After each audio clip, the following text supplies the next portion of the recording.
بسم الله الرحمن الرحيم. إن الله يحب الذين يقاتلون في سبيله صفا كأنهم بنيان مرصوص. صدق الله العظيم.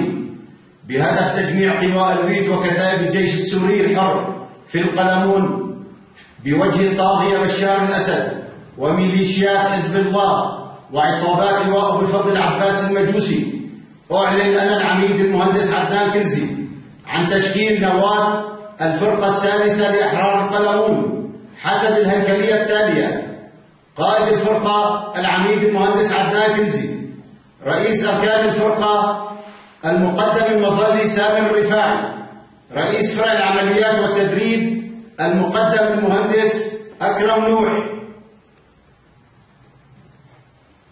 رئيس فرع التنظيم والتعبئة الرائد حسام شبانة، رئيس فرع الإمداد والتسليح النقيب باسل نوح.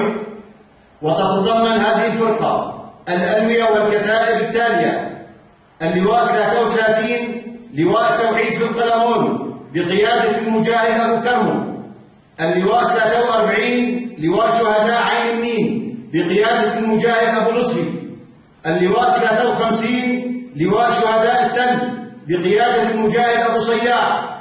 وندعو جميع قيادات الألوية والكتائب الشرفاء العاملين على اتجاه القلمون للانضمام إلى هذا التشكيل العملياتي لتوحيد الصفوف تحت قيادة عسكرية ومدنية موحدة للانتقال لخوض المرحلة النهائية من معركة تحرير سوريا الحبيبة من عصابات الأسد ومن والاه من عصابات المجوس.